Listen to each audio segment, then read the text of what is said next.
என் அன்பு குழந்தையே, இன்று உன் பிரத்யங்கரா உனக்கு சொல்ல வந்திருக்கின்ற இந்த செய்தியை என்னவென்று ஒரு முறை நீ செவிகொடுத்து கேட்பாயா? என் குழந்தையே, பரட்டை தலையும் அழுக்கு சீலையோடும் ஒரு பெண் உன்னை தேடி வருகின்றாள். இந்த பெண்ணானவள் உன்னை தேடி வரக்கூடிய இந்த நேரம் நிச்சயமாக இவளை பற்றி நீ தெரிந்து கொள்ள வேண்டும். இவள் உன் அருகில் வரும்பொழுது நீ இவளுக்கு நான் சொல்வதை கட்டாயமாக கொடுத்துவிட வேண்டும் என்பதனை நீ மறந்து விடாதே. என் குழந்தையே, உன் பிரத்யங்கரா எந்த விஷயத்தை உனக்கு சொல்வதாக இருந்தாலும் ஒரு முறைக்கு பல முறை நான் யோசித்து விட்டுத்தான் அதை உனக்கு செய்கிறேன் அல்லவா? அப்படி இருக்கும் பொழுது நீ எந்த ஒரு விஷயத்திலும் அம்மா சொல்லும் பொழுது அதை விளையாட்டாக நினைத்து விடாமல் என்னவென்று ஏதுவென்று சரியாக புரிந்து அதை நீ உன்னுடையதாக ஏற்றுக்கொள்ள வேண்டும். உன் தாயானவள் எந்த இடத்திலும் உன்னை விட்டுவிட நினைப்பதில்லை. உன் தாயானவள் எந்த இடத்திலும் உன் வாழ்க்கையில் நடக்கும் விஷயங்களை பற்றி தவறாக எதையும் உனக்கு சொல்லிவிடுவதும் இல்லை.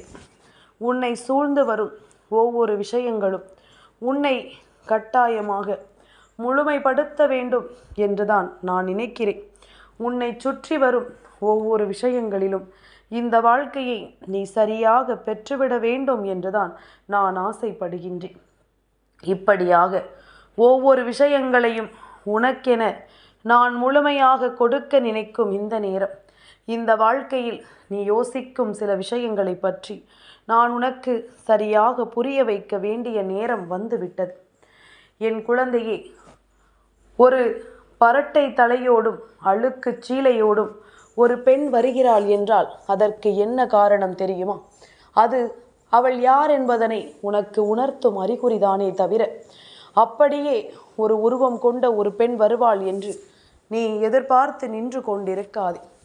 உன்னை சுற்றி நடக்கும் எல்லா விஷயங்களையும் நீ சரியாக கவனமாக புரிந்து கொள்ள வேண்டும். நான் இருக்கும் பொழுது ஒன்றை மட்டும் நீ நினைவில் வைத்துக்கொள். உன்னை தேடி வரும் சில விஷயங்கள் முழுக்க முழுக்க உனக்கு நன்மைகளை கொடுக்க வேண்டிய நிலையில் இருக்கும் பொழுது அதனையும் நீ சரியாக பெற்றுக்கொள்ள வேண்டும். தேவையில்லாத விஷயங்களினால் மனதை போட்டு நீ குழப்பிக்கொள்ளாதே. உனக்கு நான் சொல்லப்போகும் இந்த விஷயங்கள் அத்தனையையும் நீ முழுக்க முழுக்க தெளிவோடு பெற்றுக்கொள்ள தயாராகிவிட வேண்டும் என்பதனை மறந்து விடாதே. என் குழந்தையே, ஒவ்வொரு முறையும் ஒவ்வொரு நிலையும் நம்மை என்னவாக மாற்றிக்கொண்டிருக்கிறது என்பதனை நீ ஒரு முறையாவது நினைத்து பார்த்திருக்கிறாயா? அத்தனையிலும் இருந்தும் நான் உனக்கு தரக்கூடிய நிலைகளில் உன்னை வாழ வைத்து கொண்டிருக்கிறேன் என்பதனை நீ மறந்து விடாதே.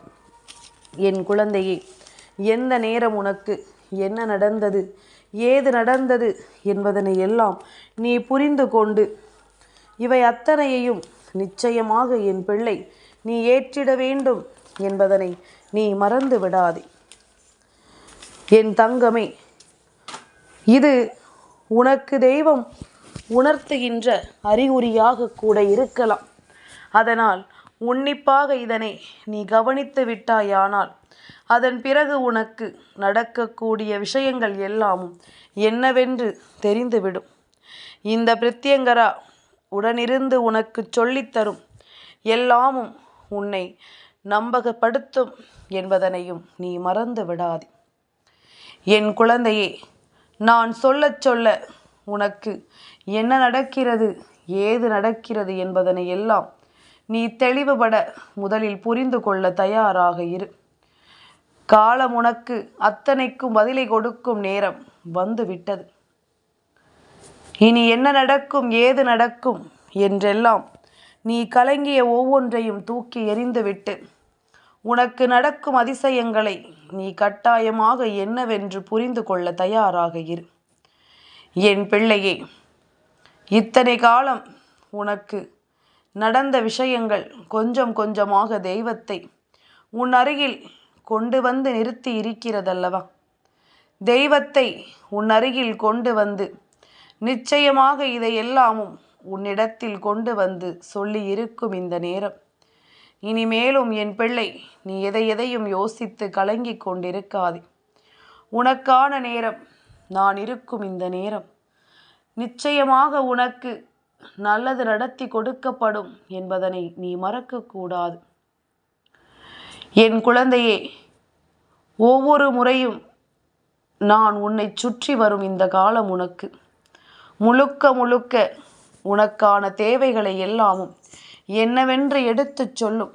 இந்த பிரத்யங்கரா உன்னோடு இருப்பது அதற்காகத்தானே. உனக்கு ஏதாவது ஒரு வகையில் தெய்வம் தான் இருப்பதை அறிகுறிகளின் மூலமாக காண்பித்து கொடுப்பார்கள். அப்படி இல்லை என்றால் உன்னை சுற்றி இருக்கக்கூடிய தீய சக்திகளை உனக்கு அறிமுகப்படுத்துவார்கள். என் குழந்தையே, நல்லவர்களைப் போல நடிப்பவர்களை இந்த உலகம் விரும்பலாம். ஆனால் நல்லவர்களாகவே வாழ்கின்றவர்களை தெய்வம் மட்டுமே விரும்புவார் என்பதனை மறக்கக்கூடாது. நல்லவர்களாகவே இருப்பவர்களை தெய்வம் மட்டும்தான் விரும்பும் என்பதனை நீ புரிந்து கொள்ள வேண்டும். அதனால் உன்னை யார் விரும்புகிறார்கள் இல்லை என்று எல்லாம் நினைத்து கலங்காதே. உன்னை இந்த பிரத்யங்கரா நான் விரும்புகிறேன் என்பதனை மட்டும் புரிந்து கொள். பிறருக்கு நீ கை கொடுக்கும் வரை இறைவன் உனக்கு தெரியாமலேயே ஏதாவது ஒரு வகையில் உனக்கு உதவி செய்து கொண்டுதான் இருப்பார் என்பதனையும் நீ மறக்கக்கூடாது. இத்தனை நேரமும் உனக்கு நடந்தது ஒவ்வொன்றும் இனி உனக்கு என்ன சொல்லிக் கொடுக்கும், ஏது சொல்லிக் கொடுக்கும் என்பதனை எல்லாம் நீ முழுமையாக புரிந்து கொண்டு வாழ வேண்டும் என்பதனை மறக்காதே. இந்த தெய்வம் உனக்கு எதையுமே நடத்தி கொடுக்க வந்திருக்கின்ற இந்த காலம் இனி முழுக்க முழுக்க உனக்கு நல்லதுதான் நடக்கும் என்பதனை நம்பு. நீ விரும்பியது ஒவ்வொன்றும் உனக்கு சரியாகவே கிடைக்கும் என்பதனை நம்பு. இந்த பிரத்யங்கராவினுடைய அன்பு இத்தனை காலமும் உனக்கு கொடுத்ததிலிருந்து நீ என்னவெல்லாம் பெற்றிருக்கிறாய் என்று சற்று சிந்தித்து பார்.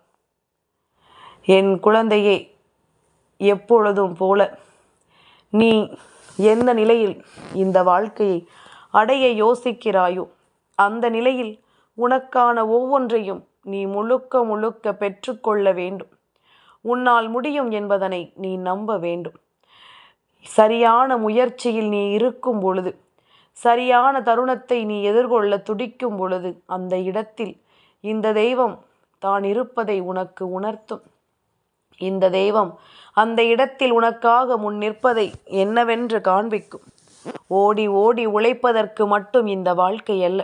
அவ்வப்போது நின்று நிதானித்து இந்த உலகை ரசிப்பதற்கும் தான் இந்த வாழ்க்கை என்பதனை நீ மறந்து விடாது. என் குழந்தையே, இரக்கமே இல்லாத மனிதர்கள் உன்னை சுற்றி இருக்கும் பொழுது நிச்சயமாக என் குழந்தை இனி எதற்காகவும் நீ வருந்த வேண்டாம். என் குழந்தையே, நல்லதே நடக்க, நல்ல விஷயங்களே உன்னை தேடி வர இனி எப்பொழுதும் நான் இருக்கிறேன் என்ற புரிதல் உனக்குள் வேண்டும். இந்த பிரத்யங்கரா உனக்கு சொல்வது எல்லாமும் நிச்சயமான மனநிறைவை கொடுக்க வேண்டும். அடுத்தவரோடு ஒப்பிட்டு உன்னை நீயே தாழ்த்தி கொள்ளாமல் உனக்கு நீயே சிறந்தவன் என்று சொல்லிக்கொண்டு இருக்கும் பொழுது எல்லாமுமே உனக்கு சரியாகவே நடக்கும் என்பதனை நீ புரிந்து கொள்வாய். என் குழந்தையே, உன்னை நம்பிக்கை துரோகத்தினால் வீழ்த்துகின்ற இந்த மனிதர்கள் இனியும் உனக்கு எதை கொடுக்கலாம் என்று காத்து கொண்டிருக்கிறார்கள் அல்லவா? எந்த இடத்தில் எல்லாம் உன்னை வேதனைப்படுத்தலாம் என்று காத்து கொண்டிருக்கின்ற இவர்களை எல்லாம் ஒரு பொழுதும் என் குழந்தை நீ விட்டுவிட மாட்டாய். ஏன் தெரியுமா? இவர்கள்தான் இந்த வாழ்க்கையை என்னவென்று உனக்கு சொல்லித் தருகிறார்கள். இவர்களினுடைய செயல்பாடுகள்தான் உண்மையான விஷயங்களை உனக்கு அடையாளப்படுத்துகிறது. இங்கு வாழ்ந்து ஜெயித்தவர்களை விட வாழ்ந்து கெட்டவர்கள்தான் அதிகம். காரணம், சில பொய்யான முகங்களை உண்மையான முகம் என்று நம்பி ஏமாந்ததுதான். இது எல்லோருக்கும் தொடர்ந்து கொண்டே இருக்கிறது. எத்தனை முறை நாம் நம்பிய ஒருவர் நமக்கு துரோகத்தை செய்யும் பொழுதெல்லாம் அவர்களை நாம் ஒன்றுமில்லாமல் கண்டுகொள்ளாமல் விடுவதற்கு ஒரு காரணம் உண்டு. ஒன்று, இந்த வாழ்க்கை இப்படியே போகட்டும் என்று நினைப்பது. இன்னொன்று, இந்த வாழ்க்கை இவ்வளவுதான் என்று நினைப்பது. எது நடந்தாலும் இனிமேல் யார் நம்மை ஏமாற்றினார்களோ அவர்களின் மீது எந்த அக்கறையும் இல்லாமல் நாம் கடந்து செல்வதுதான் நல்லது. உன் மீது அவர்களுக்கு அக்கறை இல்லாத பொழுது நீ சந்தோஷமாக இருக்க வேண்டும் என்ற நல்ல எண்ணம் அவர்களுக்கு இல்லாத பொழுது, உன்னை பற்றி எதையுமே நினைக்காத பொழுது, நிச்சயமாக இனி என்ன நடக்கிறது என்பதனை எல்லாம் நாம் யோசிக்கத்தான் வேண்டும். யாரை நீ நேசிக்கிறாயோ, யாரை நீ உதவி செய்கிறாயோ அவர்களை உன்னிடம் இருந்து பிரிப்பதுதான் கர்மா உனக்கு கொடுக்கக்கூடிய முதலாவது தண்டனை. ஏன் தெரியுமா? யாரை நீ நேசித்தாயோ அவர்கள்தான் உன் முதல் எதிரியாக இருப்பார்கள். யாரை நீ நம்பினாயோ அவர்கள்தான் முதல் துரோகியாக இருக்கிறார்கள் என்பதனை நீ புரிந்து கொள்வாய். இந்த கர்ம வினைகள்தான் அதை உனக்கு செய்து கொடுக்கும் என்பதனை மறந்து விடாதே. உண்மை என்னவென்று உனக்கு அது சொல்லிக் கொடுக்கும் என்பதனை நீ மறந்து விடாதே. என்ன நடந்தது, ஏது நடந்தது என்பதனை எல்லாம் தெரிந்து இனி எப்பொழுதும் என் பிள்ளை பேரானந்தம் கொண்டு வாழ வேண்டும் என்பதனை மறந்து விடாதே. என் குழந்தையே, நாம் வாழ்க்கையில் அன்பான உறவை அடைந்து விடுவது மட்டும் முக்கியம் கிடையாது. வாழ்நாள் முழுவதும் அன்பாக இருப்பதுதான் முக்கியம். வாழ்க்கையை சந்தோஷமாக வாழ்வதற்கு 1000 உறவுகள் எல்லாம் இங்கு தேவையில்லை. உன்னை உண்மையாக நேசிக்கும் ஒரு உறவு இருந்தால் போதும். அப்படிப்பட்ட ஒரு உறவு கிடைப்பதற்குத்தான் இங்கு நிச்சயமாக கால தாமதமாகி விடுகிறதல்லவா? இது போன்ற உறவுகள் இந்த வாழ்க்கையில் உனக்கு கிடைப்பதற்குத்தான் பல காலம் எடுத்து கொள்கிறதல்லவா? அப்படியே கிடைத்தாலும் அதை தக்க வைத்து கொள்ள முடியாமல் போய்விடுகின்றது. அப்படியே இந்த உறவுகள் உன் வாழ்க்கையில் நிலைத்தாலும் அவர்களை உன்னால் ஒருபொழுதும் பத்திரப்படுத்தி கொள்ள முடிவதில்லை. உண்மையை சொல்ல வேண்டும் என்றால் நீ சரியாக இருந்தால் மட்டும் போதாது. வாழ்க்கையில் மற்றவர்களும் சரியாக இருக்க வேண்டும். இந்த வாழ்க்கையை வாழ வேண்டும் என்ற எண்ணம் அவர்களுக்கும் இருக்க வேண்டும். நம்மை தேடி வந்த உறவுகளை நாம் ஏமாற்றக்கூடாது என்ற எண்ணம் அவர்களுக்கு இருக்க வேண்டும். நம்மீது நம்பிக்கை வைத்தவர்களை நாம் நடுத்தெருவில் விட்டுவிடக்கூடாது என்ற எண்ணம் நிச்சயமாக அவர்களுக்கு இருக்க வேண்டும். இதையெல்லாமும் இல்லாத மனிதர்களை தலையில் தூக்கி வைத்து கொண்டாடி இங்கு உனக்கு என்ன நடக்கப் போகின்றது? என் குழந்தையே, மனப்போராட்டம் எப்பொழுதுமே உனக்குள் இருந்து கொண்டிருப்பதனால்தான் இன்று தெய்வம் இது போன்ற ஒரு ரூபத்தில் உன்னை காண வர துடிக்கிறது. இதனை முதலில் நீ புரிந்து கொள்ள வேண்டும். இதனை முதலில் நீ தெரிந்து கொள்ள வேண்டும். என் பிள்ளையே, நான் தாமதமாக கொடுத்தாலும் சிறந்ததையே உனக்கு கொடுப்பேன். ஒரு நாள் 2 நாள் நன்மை அல்ல, உன் வாழ்நாள் முழுவதும் நீ மகிழ்ச்சியாக இருப்பதற்காக நான் தாமதமாக உனக்கு எதையும் கொடுக்கிறேன் என்பதனை நீ புரிந்து கொண்டால் அது போதும். ஒரு பெண்ணானவள் அழுக்கு சீலையோடும் பரட்டை தலையோடும் உன் முன்னால் வந்து நிற்கிறாள் என்றால் அது என்ன காரணமாக இருக்க முடியும்? அந்த பெண் நான் தான் என்று உனக்கு சொல்கின்றேன். இந்த பிரித்யங்கரா ஏதாவது ஒரு வகையில் இது போன்ற ஒரு பெண்ணினுடைய ரூபத்தில் நான் உன் கண்ணில் படுவேன். அந்த நேரம் ஒன்று உண்மையாகவே அந்த பெண்ணுக்கு உதவி தேவைப்படுகிறது என்றால், உண்மையாகவே அந்த பெண் மிகுந்த கஷ்டத்தில் மனநிலை பாதிக்கப்பட்டு இருக்கிறாள் அல்லது மிகுந்த வேதனையில் இருக்கிறாள் என்றால் அவளுக்கு அந்த நேரம் நீ செய்ய வேண்டியது என்ன தெரியுமா? உணவும் புடவையும் எடுத்து கொடுக்க வேண்டும். இதை மட்டும் நீ செய்து விட்டாயானால் தெய்வத்திற்கே நேரடியாக செய்துவிட்ட பலனை நீ பெற்றுக்கொள்வாய். அதே நேரம் அழுக்கு சீலையோடும் பரட்டை தலையோடும் இருக்கின்ற பெண் மிகவும் வசதியானவள். அவளுக்கு எதுவும் தேவையில்லை என்ற பொழுது நீ நிச்சயமாக உடனே உன்னுடைய தெய்வத்தை சந்தித்து அவர்களுக்கு இதை வாங்கி கொடுக்க வேண்டும். உன் தெய்வத்திற்கு ஒரு சீலை வாங்கி கொடுக்க வேண்டும். அப்படி மட்டும் நீ செய்து விட்டாயானால் முழுக்க முழுக்க தெய்வத்தினுடைய அன்பு இந்த வாழ்க்கையில் உனக்கு நிறைந்திருப்பதை நீ நிச்சயமாக புரிந்து கொள்வாய். தெய்வம் முன்னின்று உன்னை காப்பதை நிச்சயமாக நீ புரிந்து கொள்வாய். இதைத்தான் அம்மா இத்தனை நேரமும் உன்னிடத்தில் சொல்ல முயற்சி செய்து கொண்டிருக்கின்றேன். நீ ஓடி ஓடி உதவி செய்யும் வரைதான் எல்லோராலும் மதிக்கப்படுவாய். ஒரு முறை மறுத்துவிட்டால் அந்த நொடியை அனைவராலும் நீ மறக்கப்படுவாய் என்பதில் எந்த மாற்று கருத்தும் கிடையாது. உன்னை மற்றவர்கள் எந்த தூரத்தில் வைத்து பார்க்கிறார்களோ அந்த தூரத்திலேயே நீயும் அவர்களை வைத்து பார். அவர்களை நிச்சயமாக நீ நண்பர்கள் என்று நம்பிக்கொண்டிருப்பாய். இன்றைய உலகத்தில் முகம் எது முகமூடி எது என்று தெரியாமலேயே நாம் பல மனிதர்களிடம் பழகி கொண்டிருக்கின்றோம் என்பதனை மறந்து விடாது. என்ன நடந்தாலும் ஏது நடந்தாலும் இதையெல்லாமும் நீ கவனமாக புரிந்து கொள்ள வேண்டும். அம்மா சொல்வது எதற்காக என்று நீ புரிந்து கொள்கிறாயா? யாரும் யாருக்காகவும் பிறக்கவில்லை. நீ இல்லாவிட்டால் வேறொருவர் யாரையும் இங்கு தூக்கி சுமக்கப் போவதும் இல்லை. என் பிள்ளையே, மனதிலே எப்பொழுதும் இது போன்ற விஷயங்களை எல்லாம் தூக்கி சுமக்காமல் நீ இருந்தாலே போதும். கர்ம வினைகள்தான் இவை எல்லாவற்றையும் நடத்துகிறது என்பதனை முதலில் நீ புரிந்து கொள்ள வேண்டும். இந்த நேரம் உனக்கு நடக்கும் இந்த விஷயங்களை எல்லாமும் சரியாக நீ புரிந்து கொள்ள வேண்டும். கீழே விழுந்தவனை ஏறி மிதித்து கொண்டு போய்கொண்டிருப்பது இந்த மனிதர்கள் மட்டும்தான். மிருகங்கள் கூட இறக்கப்படும், கீழே விழுந்தவனை மிதித்து விடக்கூடாது என்று. ஆனால் இந்த மனிதர்கள் அதுதான் சந்தர்ப்பம் என்று சொல்லி மேலே ஏறி மிதித்து சென்று கொண்டிருப்பார்கள் என்பதனை நீ மறந்து விடாதே. நான் இருக்கும் வரை என் பிள்ளை எதையுமே நீ புரிந்து கொள்ள வேண்டும். என் குழந்தையே, உன்னோடு நான் சொல்லச் சொல்ல இந்த வாழ்க்கையில் எல்லாமும் உனக்கு நல்லபடியாகவே நடக்கிறது என்பதை உணர்த்தத்தான் தெய்வம் இது போன்ற கோலத்தில் உன் முன்னால் வருகின்றது. இப்படிப்பட்ட ரூபத்தில் ஒரு பெண் வந்திருக்கிறாள் என்பதனை நீ கண்கூடாக காணும் பொழுது நிச்சயமாக இது உன்னுடைய வாழ்க்கையில் தெய்வத்தினுடைய அதிர்ஷ்டத்தை உனக்கு கொண்டு வந்திருக்கின்ற ஒரு மிகப்பெரிய அறிகுறி என்பதனை மறந்து விடாது. இல்லாதவருக்கும் உண்மையில் உதவி தேவைப்படுபவருக்கும் உன்னிடமிருந்து ஒரு உதவி கிடைக்கப் பெற வேண்டும். உன்னிடமிருந்து உனக்கான ஒரு விஷயம் நிச்சயமாக கிடைக்கப் பெற வேண்டும் என்பதனை நீ மறந்து விடாதே. நான் இருக்கும் பொழுது உனக்கு நல்லது நடக்கும் என்பதனை நீ நம்பு. இந்த பிரத்யங்கரா நாடுடன் வருகின்ற பொழுது உன்னை தேடி எல்லாமும் சரியாகவே நடக்கும் என்பதனை நீ நம்பு. எதையும் கடந்து நீ வாழக்கூடிய இந்த நேரம் உனக்கு நிச்சயமான மகிழ்ச்சியை நான் நிறைவாக உனக்கு பெற்று கொடுப்பேன் என்பதனை நீ புரிந்து கொண்டாலே அது போதும். உனக்கென நான் நடத்தி தரும் இந்த விஷயங்களை இனிமேல் நீ கவனமாக எதிர்கொள்ள வேண்டும் என்பதுதான் உண்மை.